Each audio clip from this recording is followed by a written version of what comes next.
Shruti. We are Bolly Moms, and this is my friend Sonia. And today we have Shruti, who is another one of our Bolly dance friends. And we were just dancing for Naacho. If you guys are looking for Naacho classes, we all have Naacho classes going on.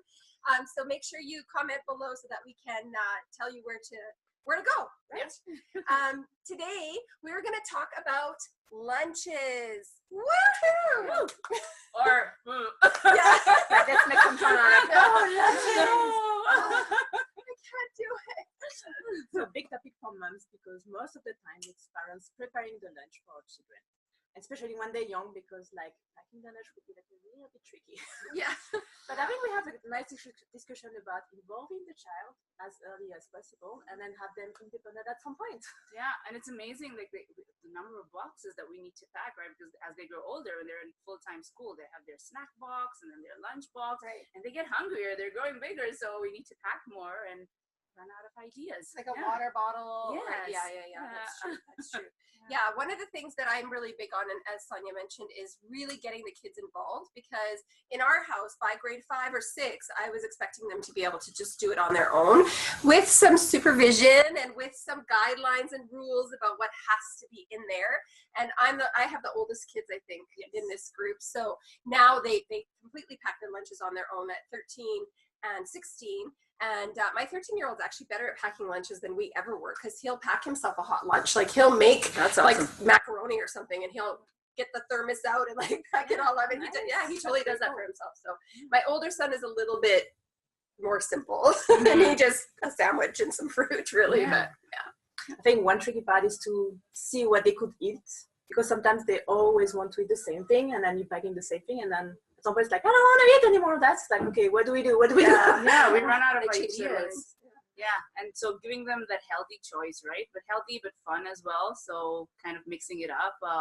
They always make sure that they have something healthy in there, some fruits, some vegetables, but also packing something fun that they look forward to, maybe a little packet of chips. And I don't give a full packet. I always like portion it out. So my chips pack will last a couple of weeks. So I just put it in little bags and give it to them, so they're not eating the whole pack during their snack. The other thing that we did when they were smaller is there was a rule about having to eat the healthy food first. So like no matter what, they could have that treat in there as long as they ate their apple, they ate their fruits and vegetables and sandwich or whatever else was in there.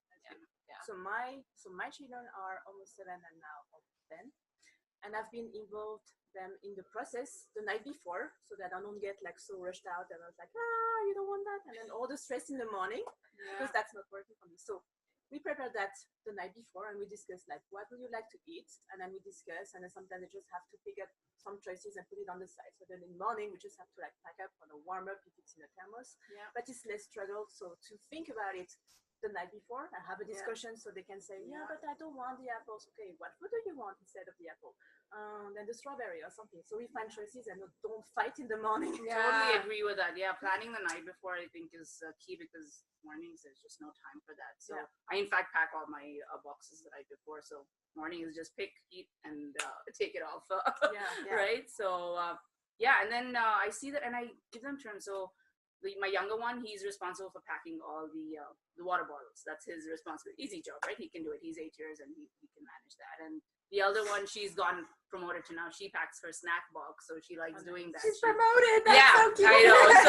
So she gets to do the snack boxes, but sometimes they change up. So sometimes he'll do that and she'll do the water. So otherwise they get bored doing the same chore every day, right? So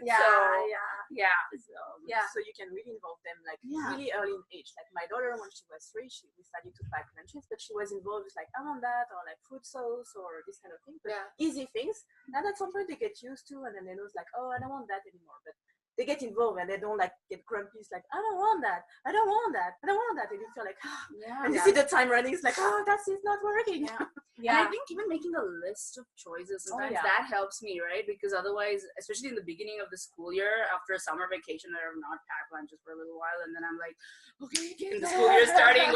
So I'm just making a list of choices, right? Okay, pasta maybe on this day. Then they know what to pick from, and I don't have to keep thinking about what needs to be. I have a friend who is doing food business for family, and Yeah. she has a big, nice list. So Alina, if you're looking at this video, that's for you.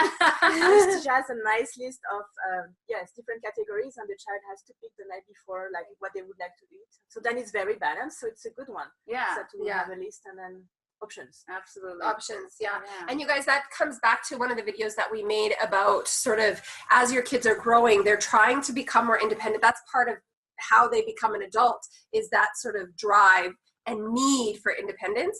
And so when they are little like that and you give them a job, that's a really big deal to them. And they really appreciate the ability to have some power in their day. Because if you can imagine a 3-year-old, they don't have a lot of power in their day. So when they can get it, that's where tantrums come from, you know? Yeah. So if they can get it, they will. So if we can give it, it will be much more peaceful in our homes. And even just a choice, some days in the month, I allow them to eat in their cafeteria. Like my daughter has a cafeteria in her school, so, and she really she looks forward to that, where she can go buy her food, but not every day. We did the once a month pizza thing. Yeah, exactly. Yeah, so we did that too. It's a break for me, and they get to eat whatever they want. So well, and for those of you moms who are using those services every day, good on you. Like you gotta do whatever works right for you. You gotta find your system and your way. But if lunches are a stressful thing for you and in your family, then hopefully some of these ideas that we're throwing around can be helpful. And sometimes it is let's just pay the little extra and let the school deal with it. Like sometimes that is the answer. Yeah. So you just have to figure out what's the right way for you. Yeah. And whatever works for you, like whether you pack the lunch or your child has to buy something at the cafeteria. I think the good thing is to teach the child what is healthy and then get the balanced diet. Yeah. And you can start very early. Yeah, and not even shout at them if they don't finish their lunch. I see that because then they'll hide behind your back and probably just throw it. Yeah, that's right. Yeah. Right. So I realized that, and just telling them that, okay, try to finish your snack, but sometimes they say you don't have time or they want to go play. It's okay. And we talked about too, sort of as we're educating our kids on healthy choices, we're doing so from a place of health and wellness, not weight. And I think that, a lot of times we have language that we're completely unaware of because we grew up with that sort of pressure, that sort of idea of weight and what that looks like. And so often we have this sort of bad relationship with food. We talked about this in our nutrition video. And so we have this bad relationship that we've created with food. So just be careful of your language. So when you are asking them to make healthy choices, it is for energy. It is for, their brain. It is for those sorts of things. And just pay attention. Just pay attention to the language that you're using when you're educating them on those sorts of things. And you're leading by example too. So if you want them to have healthy choices, so also do it with healthy choices. You own when they won't understand, it's like, why? I didn't think about that. You just set by example, right? You're eating chips. Why do I have to eat? Sometimes it's like unfair. Oh my God, that's so funny. That's great. Okay, you guys, these are some of the ideas that we have, but we know that you have way more information to share with us. So please help the other mothers out there and comment your strategies and what you do about school lunch. Like the video, share. Yes. And we'll see you next time. Bye. Thank you, Shruti. Thanks for having me. See you guys.